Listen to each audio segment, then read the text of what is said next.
O feminismo é a ideologia mais genocida já criada pela humanidade.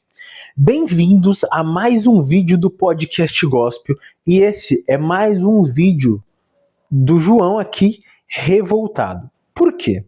Porque o ser humano, ele cria várias coisas que destroem a ele mesmo, e aí depois ele se pergunta: oh, meu Deus, por que é que Deus vai lançar o ser humano no inferno para sempre?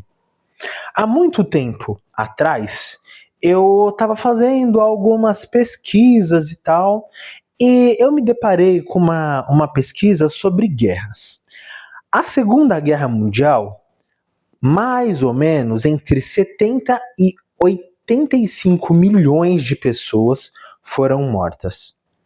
É um período de guerra, onde países estavam em guerra, onde uma das ideologias mais nefastas já criadas, que era o nazismo, que ainda existe, porque ainda existem realmente pessoas imbecis que acham que por causa de cor de pele ou da região que a pessoa nasceu, ela é inferior ou superior.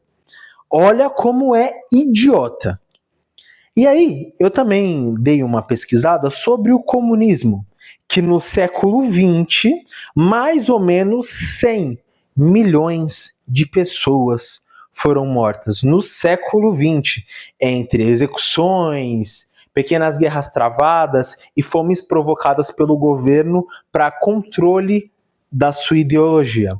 Porém, algo me surpreendeu. Como eu pesquisei, e se você quiser pesquisar por si mesmo, quantos abortos foram feitos em 2025? O Google vai te responder aproximadamente 73 milhões de abortos feitos em 2025 ao redor do mundo. Eu te pergunto, qual foi a ideologia que pregou que o aborto é uma forma de libertação das mulheres da maternidade opressora? Que as crianças são um atraso na vida das pessoas e que nós devemos fazer um controle populacional porque não tem comida para todo mundo. Sim, meus amigos, foram as filósofas feministas como Simone de Beauvoir. Aí eu te pergunto, como alguém que pode matar o ser mais inocente de toda a história é uma pessoa inocente e está lutando por melhorias? Todo abortista deve ser penalizado como homicida qualificado. Todos eles. Eu vou falar por mim. Um certo dia, eu fui num certo congresso de um certo partido político, porque eu realmente achava que esse partido tinha ideias que poderiam mudar o meu país, trazer mais segurança para o meu país. E eu tirei foto com um certo ser abjeto, que foram vazados áudios, que ele incentivava uma ex-namorada aí a abortar o feto da sua filha. Pois é, eu cometi esse erro em acreditar que um ser humano que almeja a politicagem era uma pessoa boa, que hoje não acredito mais. Acredito que todos os políticos são psicopatas dissociativos, que são pessoas que buscam o poder em detrimento de qualquer coisa. E esse é só um dos aspectos do feminismo, de colocar a criança, o ser mais frágil que existe, como um ser que impede a mulher de crescer.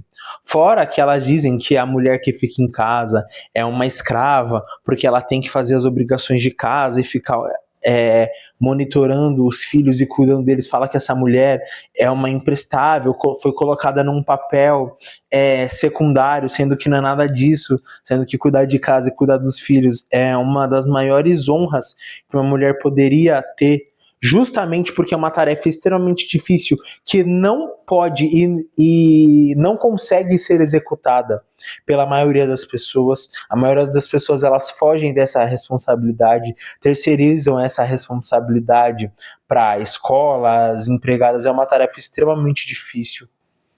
Então, essas feministas, elas realmente acreditam que, por exemplo, mas a mulher nunca pôde trabalhar. Não existe, como eu já disse, nenhum texto bíblico que proíbe a mulher de trabalhar. Em nenhuma época que foi incentivada a mulher não trabalhar, ao contrário, a mulher sempre trabalhou, principalmente em famílias pobres. Essa ideia da mulher que cuida de casa e que ela não faz nada, que ela é uma mulher troféu, é uma ideia de 150 anos para cá, criada pela burguesia inglesa. Essa ideia de que a mulher não trabalha, que a mulher tem que ficar apenas em casa cuidando dos filhos, é uma ideia extremamente recente, criada pela burguesia inglesa há 150 anos atrás. É uma ideia que não se sustenta na prática, porque toda a vida as mulheres trabalhavam, principalmente ajudando os maridos na lavoura, na administração da casa, seja as mulheres mais ricas, que tinham pessoas que faziam coisas para elas, ou as mulheres mais pobres que tinham que ir para a lavoura junto com os seus maridos, plantar, ir para a roça com seus maridos, para colher, para trazer as mercadorias, para administrar as finanças junto com o marido. Então não existe nenhuma parte da história da sociedade onde as mulheres foram colocadas em um papel secundário. Na verdade, a mulher sempre teve um papel fundamental dentro da formação do lar. Mas por que as feministas dizem essas coisas? Não porque apenas elas querem que a mulher seja infeliz. Elas precisam vender essa ideia porque a doutrina feminista é uma doutrina demoníaca.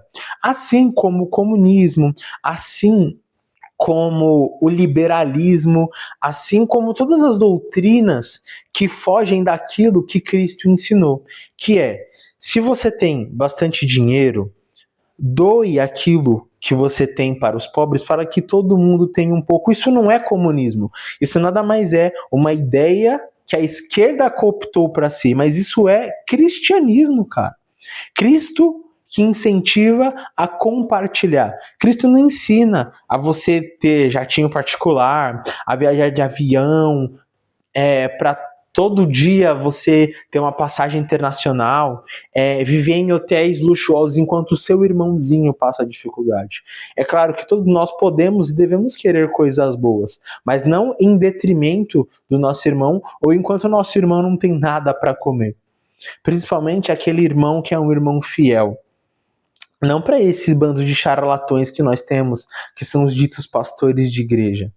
Você pode ser rico, cara, contanto que a sua riqueza seja sempre doada ou compartilhada com aqueles que precisam, de verdade, com aqueles que realmente passam necessidade, aqueles que passaram por tragédia, porque a gente deve ajudar aqueles que realmente passaram por tragédia, não o cara que gasta todo o dinheiro em cachaça e deixa a família vivendo de penduricalhos, vivendo de auxílio de governo. Essa pessoa a gente não tem que ajudar, essa pessoa tem que ter uma correção de caráter. E a nossa função, usar a escritura para corrigir o caráter. Mas as feministas têm dó. Então eu fico me perguntando até quando nós homens vamos permitir que essas ideologias se propaguem dentro da nossa casa. E muitas dessas ideologias se propagam porque nós não temos homens dentro de casa, exemplos de bons homens dentro de casa. A maioria das feministas são mulheres sem pai, ou com um pai que foi extremamente cruel, um pai não bíblico, um pai que não segue as funções que um homem deveria seguir dentro de casa. São os maiores formadores de mulheres feministas.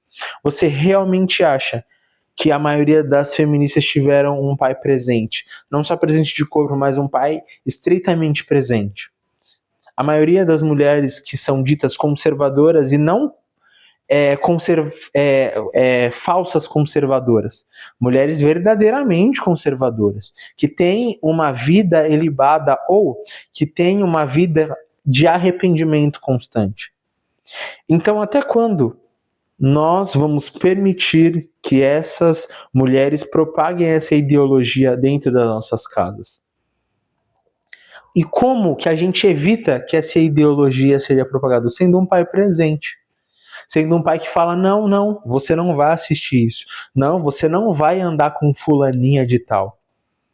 Porque se você é esse pai, muito provavelmente, ainda que a sua filha tenha aquela fase rebelde, ela vai ver em você um bom homem.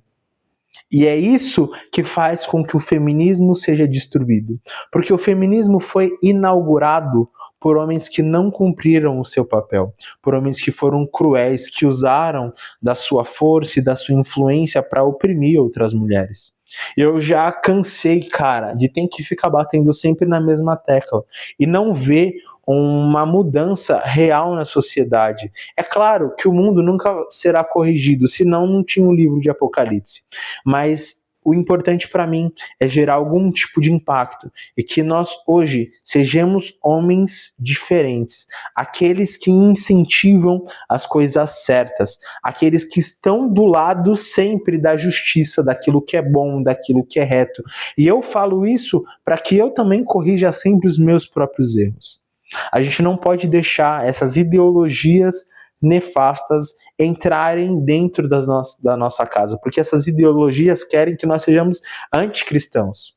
Até a ideologia capitalista que incentiva o acúmulo, sendo que Deus esvaziou-se a si mesmo para encontrar com todos nós aqui na terra.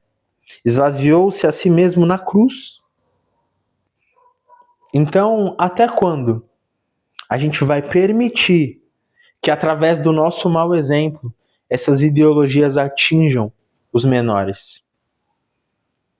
Então, meus amigos, chega uma hora que a gente tem que mudar. Chega uma hora que a gente tem que corrigir essa nossa postura. E sério, essa hora é agora. Deixe o seu like e se inscreva no canal.